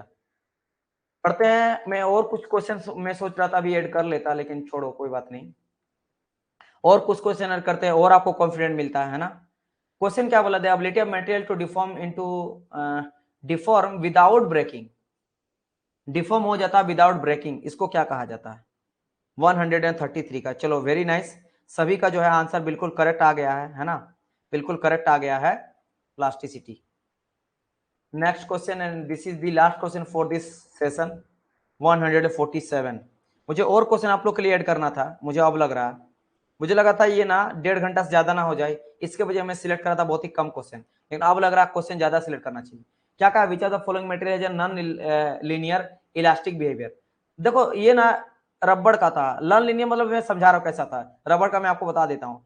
ये कुछ क्या होता है ना, अगर आप मान लो सॉफ्ट कोई रबड़ है, तो सॉफ्ट जो रबड़ होता है थोड़ा बहुत इलास्टिक होता है, इलास्टिक होता है, इलास्टिक होता है, मतलब स्ट्रेस और स्ट्रेन का ग्राफ, मतलब जैसे जैसे आप लोड बढ़ा रहे हो, जैसे जैसे आप लोड को बढ़ाते जा रहे हो, आपका स्ट्रेन हो रहा है, डिफॉर्मेशन हो रहा है, डिफॉर्मेशन हो रहा है, लेकिन कुछ देर के बाद क्या होता है, सडन फट से टूट जाता है ना। थोड़ा मतलब समझो कि कुछ देर के बाद कितना लोड लगा रहे हो, तो लोड थोड़ा भी लगाओगे ना, डिफॉर्मेशन तो बहुत ज्यादा हो गया। इस पॉइंट का मतलब समझ रहे हो ना, इस पॉइंट का मतलब समझना कि इसके बाद लोड लगाने का जरूरत ही नहीं है, और डिफॉर्मेशन पूरा हो रहा, पूरा हो रहा, और अचानक फिर जो लोड बढ़ता है फट से फ्रैक्चर हो जाता है। और ये होगा किसके लिए, सॉफ्ट के लिए। मैं आपको बता देता हूँ, ये कभी कभी पूछा जाता है, तो लीनियर नहीं होता, एक जैसा नहीं होता, बाकी सबका कैसा होता है बताओ, लीनियर जैसे जाएगा, या तो ऐसे जाएगा, या ऐसे जाएगा, या स्ट्रेट जाएगा, है ना, लीनियरली बढ़ रहा, धीरे धीरे बढ़ रहा है, लीनियरली बढ़ रहा है, ये ऐसा नहीं होता है। ये अगर मैं सॉफ्ट बात करूँ, सॉफ्ट रबड़, तो सॉफ्ट रबड़ कुछ ऐसा हो जाता है, और जो हार्ड रबड़ होता है ये यहाँ से जाता है, यहाँ से। क्यों सर, इतना क्यों, ये मान लो इतना हार्ड है ना कि यहाँ तक आप लोड, मान लो यहाँ लगाए आप 10, यहाँ लगाए 20, यहाँ लगाए 30, तब तक कोई फर्क ही नहीं हुआ, इतना हार्ड है। ये हार्ड के लिए है कि ये क्या है, मेरा हार्ड रबड़ है। तो क्या हुआ, इतना देर तक इसको कोई फर्क ही नहीं पड़ा, स्ट्रेन ही नहीं हुआ, कोई चेंज नहीं, इसका ओरिजिनल लेंथ इन तो होता ना, चेंज लेंथ ओरिजिनल लेंथ, कोई चेंज में लेंथ में कोई चेंज नहीं है। अचानक जैसे यहाँ तक पहुंचा, फट से वो यहाँ जाकर फ्रैक्चर कर गया, है ना, फट से उठा, है ना, फटाक से उठा, टूट गया। और ये हो गया किसके लिए, ये हो गया आपका सॉफ्ट के लिए, ये सॉफ्ट रबड़ के लिए होता है, ये सॉफ्ट रबड़ के लिए होता है, समझ गए ना। तो ये आपका रबड़ का हो जाता है, ठीक है। चलो, माइल्ड स्टील तो आपका इलास्टिकली होता, तो ये कुछ ऐसा आपका ड्रॉ देखने को मिलता है। एल्यूमिनियम का भी सॉफ्ट होता, तो ये ऐसे करके जाता है।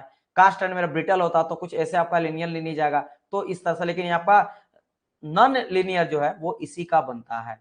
चलो डियर, तो यहाँ पे जो है ना हम लोग का सेशन हो जाता है खत्म, है ना, यहाँ पे हो जाता सेशन खत्म, यहाँ पे सेशन हो जाता खत्म। चलिए, और क्वेश्चन अगर आप चाहेंगे तो फिर कभी लाएंगे, डोंट वरी, एग्जाम अभी टाइम है। क्वेश्चन सेशन लास्ट लास्ट में जो 8-10 दिन बचेगा उसमें यही करना ही करना है। तो अभी तक आप समझ गए ना, बताइए।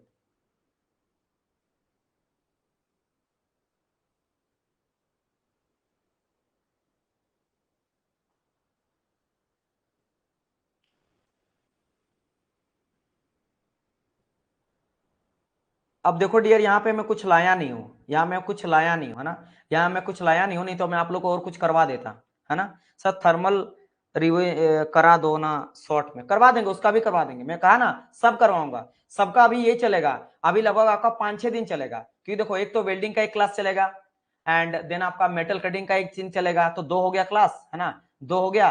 फिर इसके बाद आपका बाकी तो खत्म ही हो गया, सीट मेटल वगैरह आप कर लोगे उसमें, चलो एक दिन सीट मेटल का भी करा देंगे, तो 3 हो गया। फिर थर्मल स्टार्ट करेंगे, एक दिन आईसी, एक दिन आरएससी, और एक दिन आपका आईसी इंजन, तो अभी 6 दिन आपका यही चलेगा, और दोनों करेंगे यूट्यूब में कर देंगे आप लोग का प्रैक्टिस सेशन, अगर वहां नहीं कभी होगा तो ऐप में करवा देंगे, है ना। और आपका ये चलेगा मतलब 6 और 6 12 6 क्लास चलेगा थ्योरी का, 6 क्लास चलेगा एमसीक्यू क्वेश्चन सॉल्यूशन का। और ये सब कंप्लीट होने के बाद मैं आप लोग को दूंगा कौन सा, वही जो मेरा गिफ्ट है आप लोग के लिए, क्या, शॉर्ट नोट्स, है ना। और उसके बाद फिर तो क्वेश्चन तो लगाना ही लगाना, क्वेश्चन तो लगाना ही ये तो अपना काम ही है ना। अच्छा मैं ये बता रहा था कि अगर ये स्ट्रेस रहेगा और स्ट्रेन रहेगा, एक सेकंड, तो थोड़ा ये जान लो कि आपका कास्ट रन का कैसा बनता है। कास्ट रन का कुछ ऐसा बनता है, this is your cast run का ग्राफ, कुछ इस थोड़ा सा ऊपर से जाता है ऐसा। अगर कोई माइल्ड स्टील का बोलेगा तो माइल्ड स्टील का ऐसा कुछ जाता है और ऐसा जाएगा, this is your mild steel, है ना।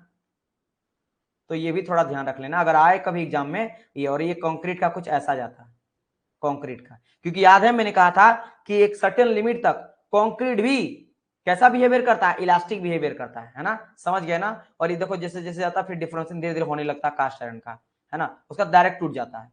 और माइल्ड स्टील का एकदम ऊपर जाएगा, फिर इसमें देखो ये नीचे गया मतलब क्या है, ये आपका अपर इल पॉइंट गया, लोअर इल पॉइंट गया, फ्रैक्चर पॉइंट गया, ये सब देखने को मिलता है। ये माइल्ड स्टील जो मैं बनाता हूँ ना हमेशा, वो माइल्ड स्टील का ही समझ लो। ये जो बनाया जाता है ना इस तरह से, ऐसा ऐसा ऐसा, ये समझ लो माइल्ड स्टील का ही है ना। चलिए सर ब्रिटल को एक बार एक्सप्लेन कर दो, 5% वाला। हाँ देखो क्या होता है, जैसे मान लो ये मेरा एक ग्राफ होता है जिसको बोलते हैं स्ट्रेस का और ये बोलते हैं स्ट्रेन का, है ना। स्ट्रेन को हम लोग एप्सिलॉन से दिखाते हैं, एप्सिलॉन से, एप्सिलॉन से, एप्सिलॉन से। और ये हो जाता है मेरा स्ट्रेस का। स्ट्रेस क्या होता है, load upon area, stress equal to load upon area हो जाता है ना। और सिग्मा से दिखाता है। और ये दिखाते हैं स्ट्रेन को change in length bye original length. जैसे किसी का लेंथ अगर मेरा 5 मीटर का है, वो मैं अगर मैं किया उसको लंबा करके टेंसाइल फोर्स लगा के अगर उसको खींचा तो मेरा कितना हो गया, मान लो 10 mm का हो गया। कितना mm का हो गया, 10 mm का हो गया 5 mm से। तो चेंज इन लेंथ कितना आया, 5 का आया। तो कैसे निकालोगे, 10 - 5 करोगे, यानी कि change in length bye original length. तो मान लेते हैं मेरा ये L2 है, ये जो चेंज आया, और ये ओरिजिनल मेरा था L1 था। तो क्या करोगे, L2 - L1 divide by L original length. तो इसी को कहा जाता है क्या, ये चीज change in length bye original length, समझ गए। और ये क्या था कि कोई ऑब्जेक्ट है उसमें अगर मैं फोर्स लगा रहा हूँ, कोई पी लोड लगा रहा हूँ, तो एरिया में क्या चेंज आया है, एरिया बेंड कर गया, बेंड हो गया, टूट गया, जो भी है। तो लोड अपॉन एरिया से उससे लगाते हैं हम लोग, स्ट्रेस निकालते हैं, ठीक है। ये दोनों समझ गए। अब इन दोनों के बीच में अगर मैं क्या करता हूं कि आप लोग को बताता हूं कि सपोज करो ग्राफ कैसा बनता है। तो ये एक जाता पॉइंट जिसको कहते हैं ए, ये पॉइंट इसके ऊपर जाएगा, थोड़ा कहा जाएगा बी, फिर ये ऊपर जाकर से घूम जाएगा, है ना, इसको कहेगा सी। यहाँ पे आ जाता है मेरा क्या, डी, फिर ये जाएगा आपका ई, और यहाँ पे कहीं जाकर आ जाएगा एफ। एफ हो जाता फ्रैक्चर, जहां टूट जाता है मटेरियल, है ना। अब देखो ये जो ए पॉइंट है इसको कहते हैं हम लोग क्या है, इसको कहा जाता है मेरा क्या, प्रोपोर्शनल लिमिट, शॉर्ट में लिख देता हूं। बी जो पॉइंट इसको कहा जाता है मेरा क्या, इलास्टिक लिमिट। अगर पॉइंट या लिमिट जो बोल लो, लिमिट ही कर देते हैं। सी क्या होता था, अपर इल्ड पॉइंट, पॉइंट बोले सबका ना, तो ये इलास्टिक पॉइंट, ये प्रोपोर्शनल पॉइंट। और डी जो है ये कहा जाता है लोअर इल्ड पॉइंट। ई क्या हो जाता है, अल्टीमेट पॉइंट। और ये हो जाता है मेरा फ्रैक्चर पॉइंट। इतना समझ गए। अब समझो, अब क्या होता है, ये जो बी पॉइंट है, बी पॉइंट ये इलास्टिक पॉइंट है ना, इसके अगर मैं इधर ग्राफ करूं तो इधर जो एक ग्राफ मेरा बनता है इसको कहा जाता है इलास्टिक रीजन। क्या कहा जाता है, इलास्टिक रीजन। और इसके बाद वाला जो इधर हो जाता है इसको कहा जाता है क्या, जो येलो कलर से दिखा रहा हूं इसको कहा जाता है मेरा क्या, प्लास्टिक रीजन। एक सेकंड में दूसरा कलर को ले लेता हूं, इसको क्या जाता है मेरा, प्लास्टिक रीजन कहा जाता है, राइट। अब देखो होता क्या डियर, मैंने कहा कि अगर मान करते हैं कोई मेरा कैसा नेचर है, इलास्टिक बिहेवियर का है ना, इलास्टिक नेचर का। जैसे डक्टिलिटी का बात करें, डक्टिलिटी जिससे हम लोग वायर बनाते हैं। तो वायर बनाते हैं तो देखो आप 1 ग्राम सोना को 2 किलोमीटर तक खींचा जाता है। तो डिफॉर्मेशन हो रहा है, कैसा डिफॉर्मेशन, परमानेंट। अच्छा परमानेंट डिफॉर्मेशन मतलब वो रिटर्न के फिर लौट के नहीं आएगा, क्योंकि मुझे पता है कि इलास्टिक मतलब क्या होता है, रिटर्न आ जाना। जैसे रबड़ को आप खींचोगे फिर छोड़ दोगे ना तो आ जाता है रिटर्न, तो ये होता है इलास्टिक। लेकिन प्लास्टिक मतलब क्या, अगर आप खींच दिए तो वही रह गया, वो रिटर्न नहीं आ गया। जैसे आपका तार, जैसे इसीलिए सोना को बहुत ही पतला तार या एल्युमिनियम ले लो, कॉपर का वायर ले लो, खींच दोगे वहीं रह जाएगा। तो उसका ये जो रहता ना, पहली बात तो परमानेंट डिफॉर्मेशन। अच्छा परमानेंट डिफॉर्मेशन मतलब प्लास्टिक वाला रीजन में आ जाता है, मतलब बी को क्रॉस कर जाता है। लेकिन वो बहुत देर तक खींच सकते, बहुत देर तक खींचा चला जाता, टूटता नहीं है। मतलब प्लास्टिक रीजन बहुत देर तक, मतलब फ्रैक्चर बहुत लास्ट में जाके होगा, बहुत देर बाद होगा, तो रीजन बहुत बड़ा मिलता है ना।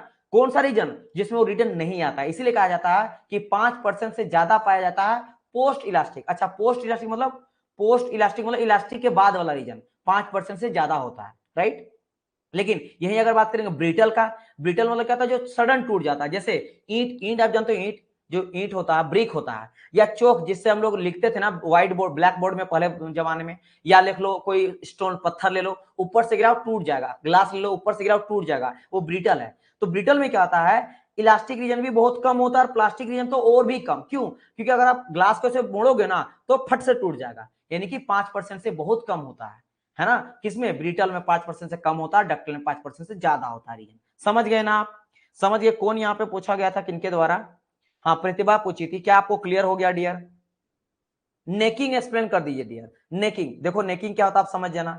जो मेरा डक्टाइल होता है, डक्टाइल प्रॉपर्टी, डक्टाइल क्या होता है? जो वायर के फॉर्म में हम लोग, मान लो ये मेरा तार है, ये मेरा कोई एल्युमिनियम है या कॉपर है या गोल्ड है, इसको मैं क्या करूंगा, तार बनाना चाहता हूं तो टेंसाइल में हम लोग डिफॉर्मेशन करेंगे एक डायरेक्शन में।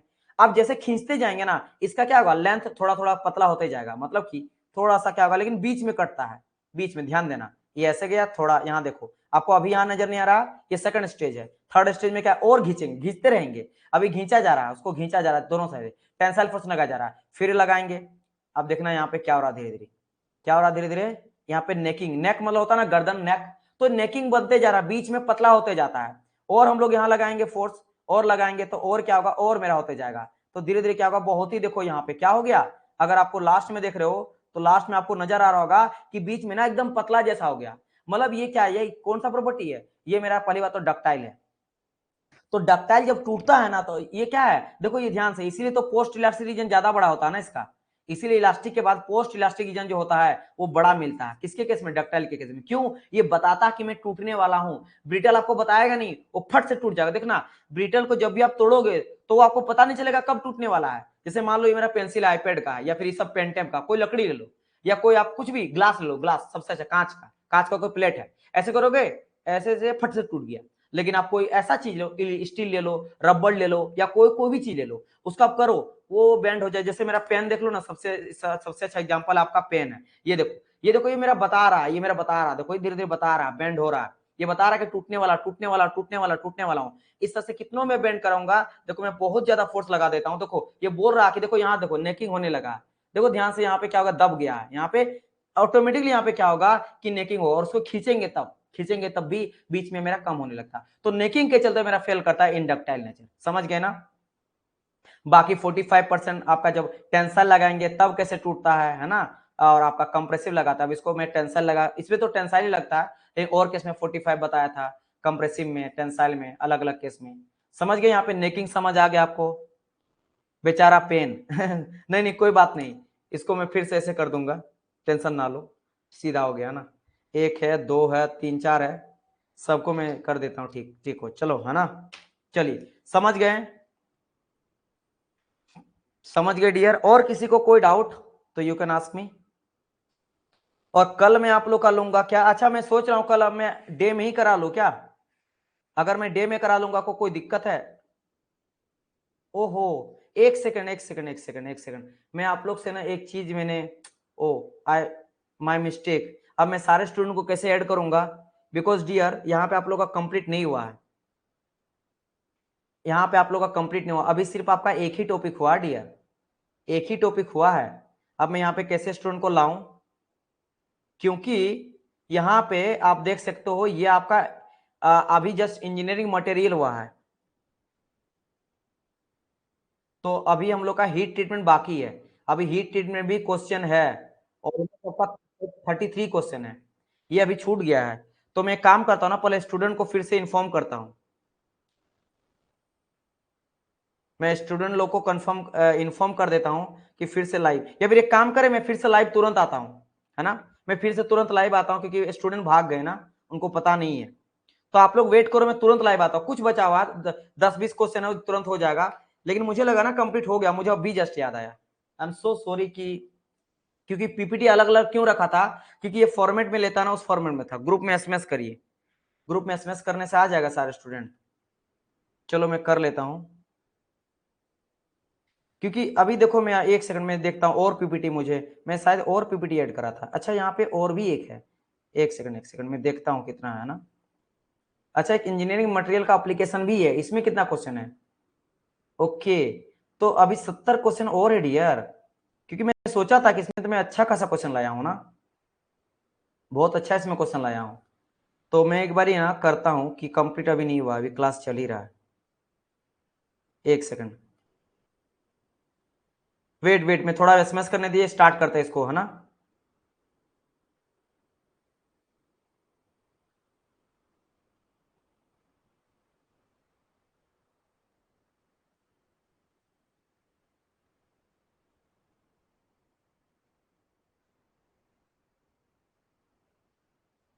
Just a minute.